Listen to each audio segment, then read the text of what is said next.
People who make it their business to worry about proliferation full time, as far as I can tell, think the odds are 50-50 that a nuke is going to go off in an American city sometime in the next 10 years. That's really terrifying. It's also terrifying how little of our attentional and emotional and economic resources we're spending on trying to contain that problem. My name is Sam Harris. I'm a writer and a neuroscientist, and also one of the founders of the Reason Project, which is a nonprofit purpose towards spreading secularism and scientific thinking in society.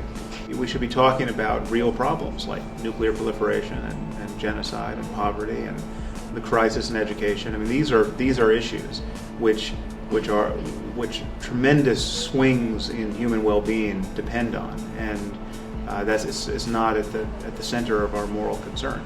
We talk about morality in ways that are uncoupled from real questions of human and animal suffering. So that and this is the influence of religion. Religion has convinced us that there's something else entirely other than concerns about suffering. There's concerns about what God wants. There's concerns about what's going to happen in the afterlife.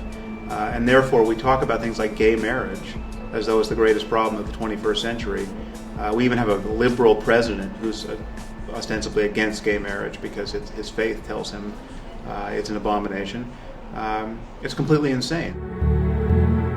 Well, it convinces people that they should pretend to know things they don't know, and it gives them bad answers to the most important questions. When someone pretends to be certain about something they obviously can't be certain about, that person is not trusted and not given a position of authority, and just it's unseemly. And yet, the moment you shift the conversation to God and the moral structure of the universe as decreed by religion, then all of a sudden all bets are off. You can pretend to know things you absolutely and obviously cannot know. And what's worse is these are mutually incompatible certainties. I mean, there's no way to reconcile Islam with Christianity. This difference of opinion admits of compromise about as much as a coin toss does, because, to take only one example, if you're a Christian of any serious conviction, you have to believe in the divinity of Jesus Christ.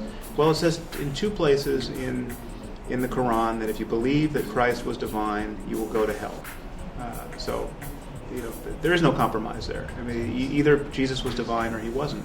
And we have a world that has been shattered by these competing certainties, and we're lying to ourselves about the causes of this shattering. We have people who are saying, well, it's not really religion, it's politics. Well, it's only politics because it's religion first. The irony actually is that we actually agree much more about morality than anyone lets on. The issue is we do have whole cultures and subcultures that have, based largely on religious conviction, very distorted notions of how human beings can flourish. I mean, we have people who think you should throw battery acid in the faces of little girls for trying to learn to read in Afghanistan. And so clearly there are real-world correlates of that kind of thinking, that kind of orientation. And it's not our job to not judge it and say, well, to each his own. Everyone has to work out their own strategy for human fulfillment. It's just not true. There are people who are wrong about human fulfillment.